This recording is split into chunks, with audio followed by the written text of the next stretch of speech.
Não, minha flor, dica, infelizmente eu não vou poder te dar. O que eu posso fazer para te ajudar, né, que eu acho que vai ajudar, é sugerir que você assista aos 2 destaques que tem aqui, com uma série de stories sobre feminismo. Nesses 2 destaques, eu vou trazer uma série de informações sobre o feminismo. Como surgiu o feminismo, quais são as 3 ondas, vou falar dos nomes mais importantes e vou citar como referência uma porrada de livro. Livros esses que você pode procurar na internet, pode comprar, pode estudar, pode usar como referência, assim como eu usei, tá bom? Outra coisa que também pode te ajudar é você entrar no YouTube, digitar o meu nome na busca e assistir aos vários vídeos que tem lá onde eu falo sobre feminismo. Inclusive, quando eu fui no Vênus Podcast, eu passei 3 horas falando sobre feminismo. Aí também tem, fora a minha participação no Vênus, a minha participação no podcast Tapa da Mão Invisível, onde eu também falei sobre feminismo por umas 2 horas. Tem post aqui, tem coisa em destaque, tem tudo. Tá tudo aqui, você não precisa de dica, não. Sim, eu já li e já falei aqui algumas vezes o que é que eu acho. Eu acho uma merda, tá? Assim, é a minha opinião. Se você gosta, tudo bem, mas eu acho uma merda. Eu acho que isso não contribui absolutamente nada para você criar o hábito de ler. Sabe por quê? Porque essa coisa de criar hábito de leitura, por si só, não significa absolutamente nada, né? Você vai falar assim, não, eu sou uma pessoa que lê muito, eu leio o tempo inteiro. Ok, beleza. Mas o que você está lendo? Né? Qual a qualidade do que você está lendo? Essa leitura que você faz, né, o tempo inteiro, ela contribui para a sua formação intelectual? Ela contribui para você obter mais conhecimento? Você termina de ler esse livro e fala, puta merda, olha isso aqui, que incrível. Ou não? Porque, gente, no final das contas mesmo, é isso que importa, né? Eu conheço gente que lê pouquíssimo, mas lê livros fantásticos. Ao mesmo tempo, eu conheço gente que lê o tempo inteiro e só lê porcaria. Sabe quem é mais inteligente? A qualidade do livro, o valor literário que aquele livro tem, importa muito mais do que a quantidade de livro que você lê. De verdade.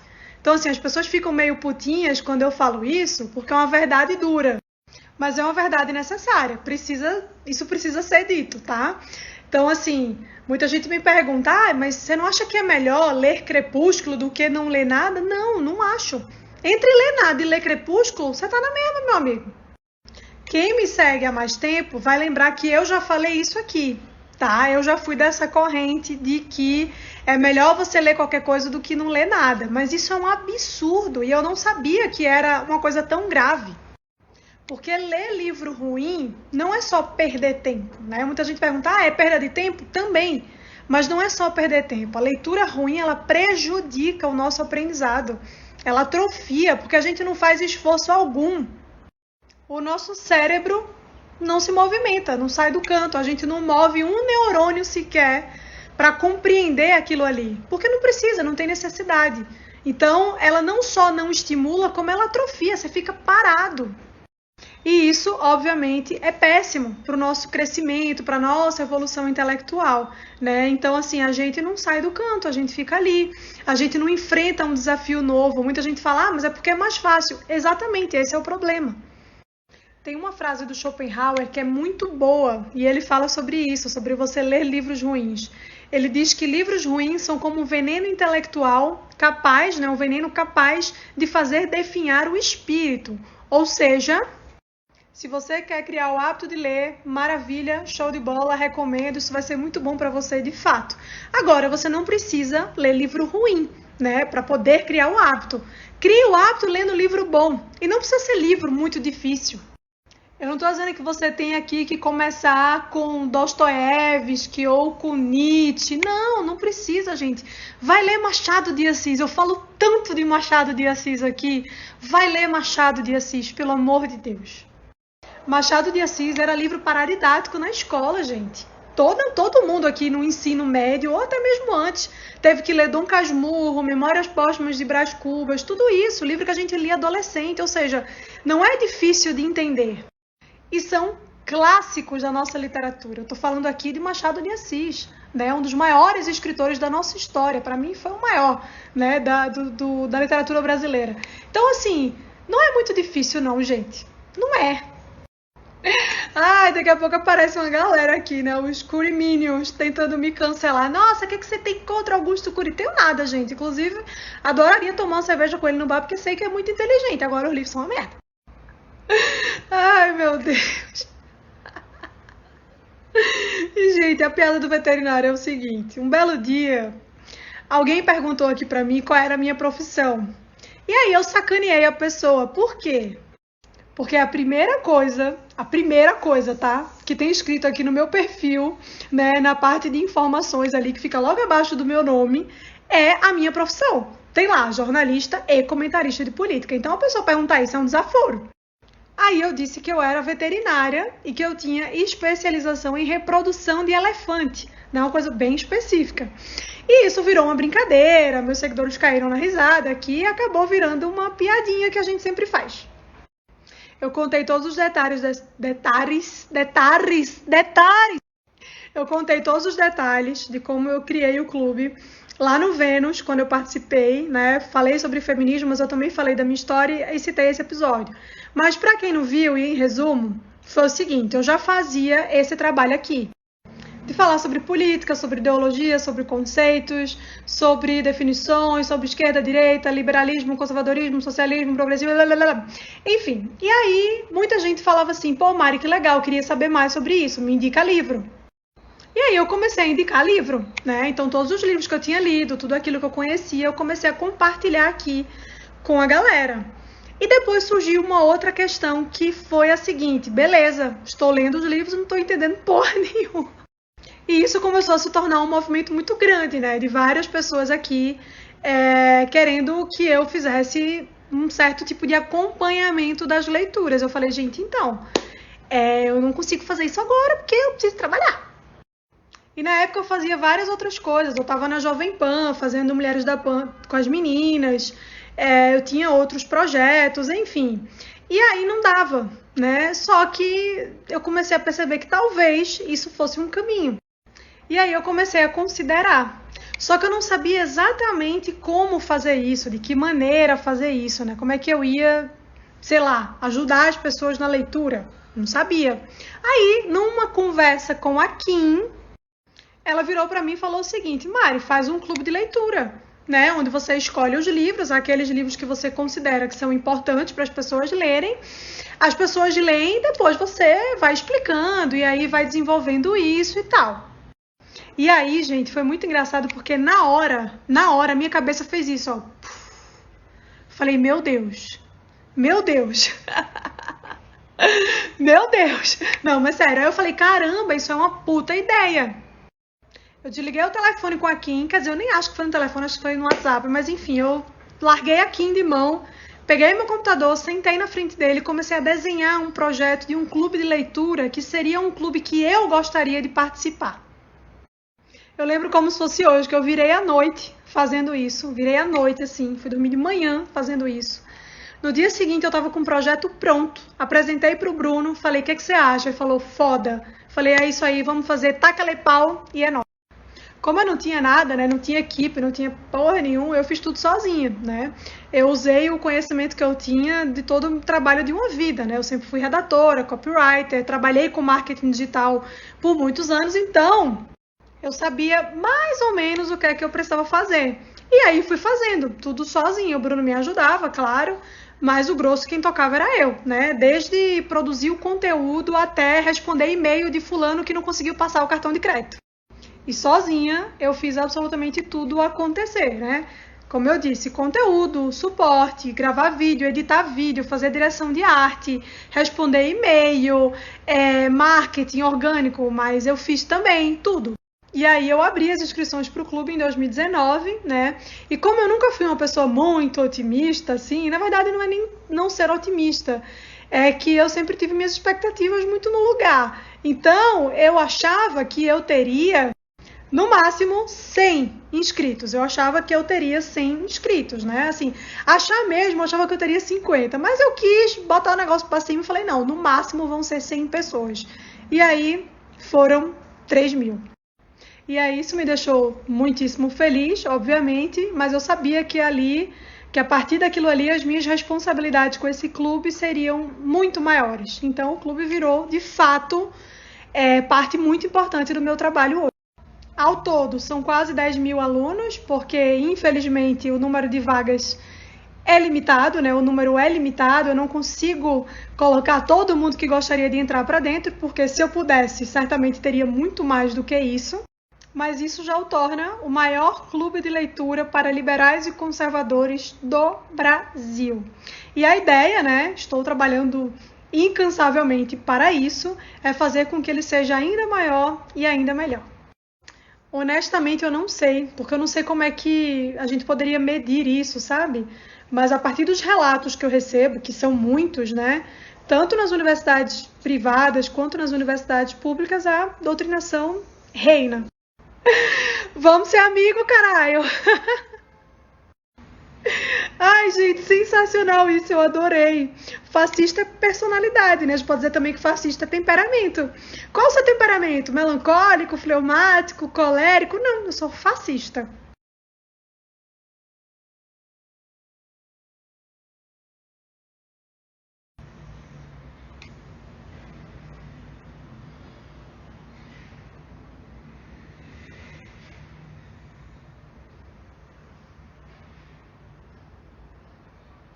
É sério? Já tem uma lista provisória pronta, né? Lá estão todos os livros que eu quero colocar no clube ano que vem. Mas pode ser que algum livro seja substituído daqui para lá, por isso que a lista não é definitiva ainda. Ano passado, por exemplo, eu já estava com a lista dos livros que seriam lidos esse ano toda pronta. Só que aí rolou aquele fatídico episódio das queimadas da Amazônia, que levantou todo aquele debate a respeito do meio ambiente, e aí eu fiz uma substituição. Eu tirei um dos livros e coloquei o Filosofia Verde, do Scruton, porque é um livro que fala sobre o meio ambiente, é um livro que vai trazer uma perspectiva conservadora a respeito do meio ambiente. Então, pode ser que role alguma troca daqui para lá. Tudo vai depender do que vai acontecer no mundo até o final do ano, né? Se tiver algum evento importante, algum acontecimento importante, se for o caso, eu faço substituição, porque eu quero que o clube esteja sempre atualizado.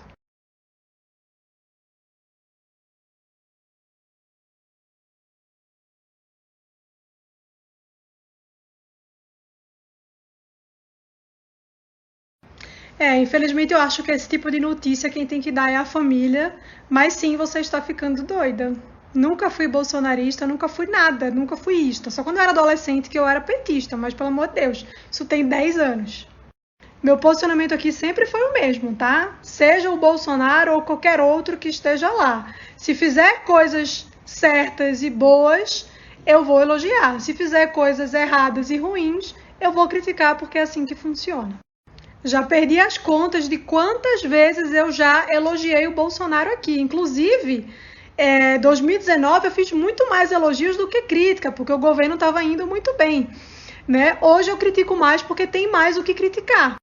Todo mundo que me acompanha aqui sabe que eu não sou neutra, que eu não sou imparcial. Inclusive, de vez em quando aparecem aqui, gosto de você porque você é imparcial. Eu não sou imparcial, você entendeu errado.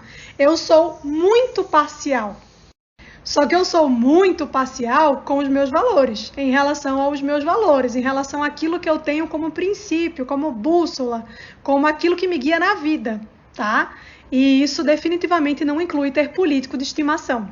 Ou seja, eu sou conservadora, tá? Esse é o meu posicionamento político e meu posicionamento diante de tudo, né? Então, isso é o que eu vou defender sempre. E ser conservador não inclui fazer adoração a político A ou B. Mas não tem o que fazer, Flor. Você mesmo já explicou tudo aqui. Você não quer tomar vacina, mas a sua família está na Espanha e você não vai conseguir entrar lá se não estiver vacinada. Faça a sua escolha. Você prefere não tomar a vacina ou não visitar a sua família? Provavelmente sim. O de 2021, só depois de dezembro, quando a turma for encerrada. Até lá é impossível que isso aconteça. Agora, obviamente, se forem vendidos, serão vendidos naquele esquema que eu já fiz antes, sem nenhum acompanhamento.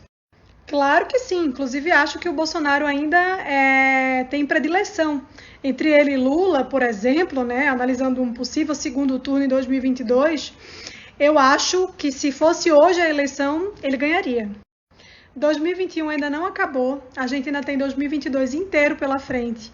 Se tudo der certo com relação à vacinação e grande parte da população estiver vacinada daqui para o final do ano, a chance de 2022 ser um ano melhor é muito maior, porque vai ter, obviamente, uma retomada da economia, e a gente sabe que quando a economia vai bem, a política também tende a alcançar um certo equilíbrio, e tudo isso pode ser muito positivo para o Bolsonaro. Então vamos ver.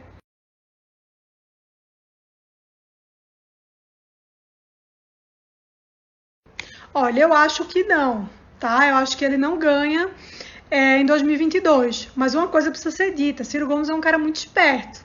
E ele contratou agora ninguém mais, ninguém menos que João Santana para fazer a campanha dele.